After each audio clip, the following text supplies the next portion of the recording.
नमस्कार दोस्तों। तंबाकू, ये जो आप हमारे हाथ में देख रहे हैं, इसे हम अपने खाने के लिए नहीं लाए हैं। इसके बारे में आपको कुछ इंटरेस्टिंग फैक्ट जानकारी बताने के लिए आए हैं। देखिए, तंबाकू हर साल भारत में लाखों लोग केवल तंबाकू खाने से मर जाते हैं। तंबाकू का जो नुकसान है वह हर किसी व्यक्ति को पता है, लेकिन इसके बाद भी इसको खाने वालों की संख्या बहुत ज्यादा है। यहां तक कि भारत में स्मोकलेस तंबाकू बैन है, लेकिन इसके बाद भी लोग बहुत शौक से स्मोकलेस तंबाकू का सेवन कर रहे हैं। इसकी वजह से अब तक लाखों लोगों की जान जा चुकी है। लेकिन सवाल यह उठता है कि जो चीज बैन है वह लोगों तक पहुंच कैसे रही है। ऐसा भी नहीं कि यह ब्लैक मार्केटिंग हो रही है इस वजह से, या फिर लोगों की या गवर्नमेंट की आंखों में धूल झोंककर यह चीज लोगों तक पहुंच रही है। नहीं, इसमें एक छोटी छोटी ट्रिक खेलकर एक प्लान तरीके से ऊपर से नीचे तक लोगों की जिंदगियां दांव पर लगाकर यह पूरा खेल हो रहा है। इसमें हमारे और आपके favourite actor, favourite politician, favourite hero सभी प्रचार प्रसार करते हुए मिल जाएंगे। पहले देखा जाए तो खुलेआम टीवी पर हमारे सेलिब्रिटीज तंबाकू, गुटखा एवं शराब का प्रचार करते थे। लेकिन 1986 में WHO ने यानी विश्व स्वास्थ्य संगठन ने एक प्रस्ताव पास किया, जिसमें यह था कि सभी देश तंबाकू के खिलाफ कुछ न कुछ एक्शन लेंगे। इसमें हमारी इंडिया ने भी साइन किया था।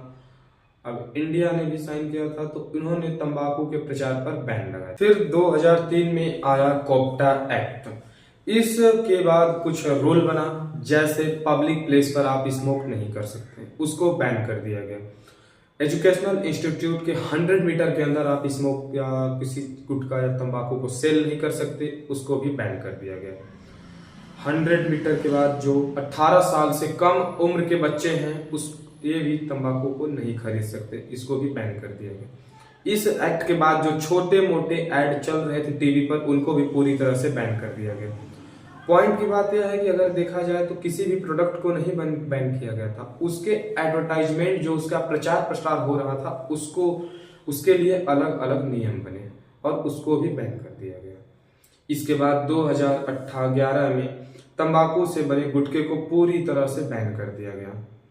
उसके बाद तंबाकू कंपनी इसके लिए अपील को लेकर कोर्ट में पहुंची, पर वहां बात नहीं बनी।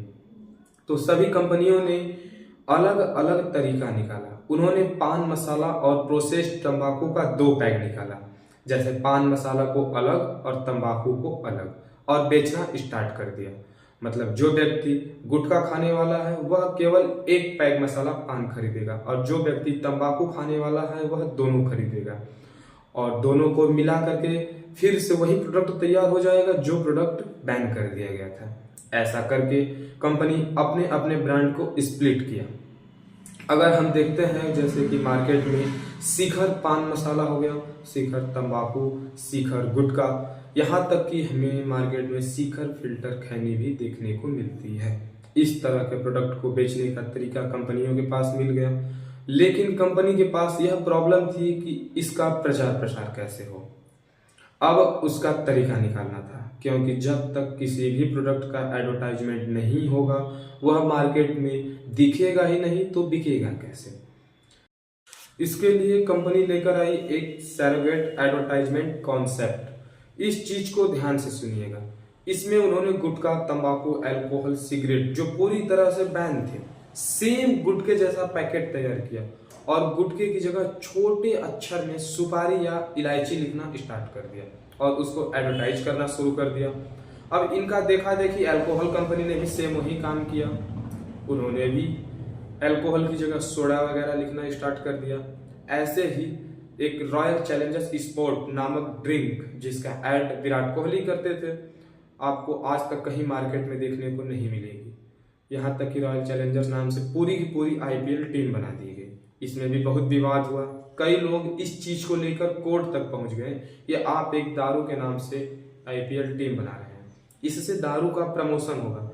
लेकिन कोर्ट के अंदर लोग यह केस हार गए, क्योंकि रॉयल चैलेंजर्स और रॉयल चैलेंजर्स में एक एक्स्ट्रा एस जुड़ा हुआ था। अगर देखा जाए तो किसी भी प्रोडक्ट को कम टाइम में ज्यादा पॉपुलर करना हो तो कंपनी किसी भी सेलिब्रिटीज को पकड़ती है। तंबाकू कंपनी ने भी ऐसा ही किया। उन्होंने सेलिब्रिटीज को मुंह मांगे पैसे दिए, जैसे शाहरुख, अक्षय कुमार और अजय देवगन। लोग इन्हें अपना हीरो, अपना आइडियल मानते हैं, पर रियल हीरो उसी को बोला जाता है जो लोगों की जिंदगियां बचाते हैं। पर हमारे हीरो तो हमें टीवी पर पान गुटखा जैसी नशीली चीजें बेचे। आइए समझते हैं इस चीज को। 2021 में अमिताभ बच्चन और रणबीर कपूर ने एक साथ कमला पसंद नामक इलायची के प्रचार के लिए हाँ कर दिया। अगर आप उस एडवर्टाइजमेंट को केयरफुल देखेंगे तो उसमें 2 छोटे छोटे अक्षर में लिखा हुआ था सिल्वर कोटेड इलायची। यहाँ तक कि उसमें एक 20 सेकेंड का वीडियो भी शूट किया गया था, जिसका स्लोगन था, डैडी को पसंद है क्लासिकल गाना, लेकिन बेटा यमला पगला दीवाना। दोनों के अलग है रंग, पर दोनों को एक अनोखा स्वाद कमला पसंद। इस ऐड में यह एक पैकेट लेकर खड़े हैं और कमला पसंद का और खाते हुए दिख रहे हैं। लेकिन ऐड में आपको यह नहीं बताया गया है कि यह कमला पसंद इलायची खा रहे हैं या कमला पसंद गुटखा खा रहे हैं। ऐसे में ही 2022 में 3 और बड़े हमारे स्टार, हमारे आदर्श हीरो कहे जाने वाले अक्षय कुमार, शाहरुख खान और अजय देवगन, इन तीनों ने विमल पान मसाला की ऐड के लिए हाँ कर दिया। और इस पूरे ऐड में इलायची का नाम तक नहीं आया, बस एक छोटा सा लिख दिया गया इलायची। अगर आपको देखना हो तो हमारी एक्ट्रेस भी इन सबसे कम नहीं है। प्रियंका चोपड़ा, जिन्हें यूएन में CHRA नामक संस्था का ब्रांड एम्बेसडर बनाया गया था, लेकिन उन्होंने भी रजनीगंधा का ऐड किया। रजनीगंधा वही कंपनी है जो इंडिया के 2 सबसे बड़ा फेमस जर्दा ब्रांड बनाती है, तुलसी और बाबा नाम से। और टीचर्स भी एक बड़ा विस्की ब्रांड है जिसको रजनीगंधा नामक कंपनी बनाती है। प्रियंका चोपड़ा ने दोनों की ऐड किया है। आलिया भट्ट ने ब्लेडर प्राइड का ऐड किया है। यहाँ तक कि लोग अपने बचाव में यही कहते हैं कि यह लोग तो सोडा और इलायची का ऐड कर रहे हैं। पान बहार में टाइगर श्रॉफ, महेश बाबू एक साथ दिखे इसका ऐड करते हुए। और इस समय ट्रेंडिंग में चल रहे सलमान खान, उन्होंने भी राष्ट्रीय इलायची का ऐड किया। सिग्नेचर का ऐड किया। ऋतिक रोशन कर रहे हैं। कार्तिक आर्यन ने 15 करोड़ रुपए की डील को हाल में ही मना कर दिया, पर उन्होंने भी ऐसे ऐड, उन्होंने कहा हुआ ऐसे ऐड नहीं करेंगे। लेकिन जब उनके हालात टाइट थे तो जैकलिन फर्नांडिस के साथ मिलकर उन्होंने भी मैजिक मोमेंट का ऐड किया था। आपके हीरो आपको ऑनलाइन जुआ खेलना भी सिखा रहे हैं, घर बैठे आपको जुआरी भी बना। जैसे में 3 पत्ती ऑनलाइन गेम्स का प्रचार प्रसार कर रहे हैं। अगर रियल हीरो की बात की जाए तो आपको आ सकते हैं सचिन तेंदुलकर सर। इन्होंने आज तक ना कोई गुटखा का ऐड किया है, ना कोई शराब का, और ना ही आज तक इन्होंने किसी गलत चीज के लिए हामी भरी है। गुटखा का प्रचार के लिए मूवी के अंदर भी एक प्लान तरीके से किया जाता है इसका एडवर्टाइजमेंट। अगर देखा जाए तो इंडियन रेलवे हर साल 1200 प्लस करोड़ रुपए खर्च करती है गुटखे के निशान को साफ करने के लिए। यहाँ तक कि भारत के लोगों ने पुराने से पुराने मजबूत हावड़ा ब्रिज को भी एक हिस्सा कमजोर कर दिया, केवल गुटखा थोक थोक कर। इस इंडस्ट्री में सबसे ज्यादा 28% टैक्स गवर्नमेंट को मिलता है, और इसी इंडस्ट्री में टैक्स चोरी का भी मामला सबसे ज्यादा आता है। एक बार तमिलनाडु में टैक्स एवेजन को लेकर तंबाकू डीलर माधवराव के घर छापेमारी हुई 2016 में। वहां पर एक डायरी पकड़ी गई जिसमें केंद्रीय और स्टेट गवर्नमेंट के लोगों के पास जो पैसे दिए जाते थे हर महीने उसका हिसाब लिखा हुआ था। इसमें कई महीनों तक 40 करोड़ रुपए के आसपास गवर्नमेंट के ऑफिसर्स को घूस खिलाई गई थी।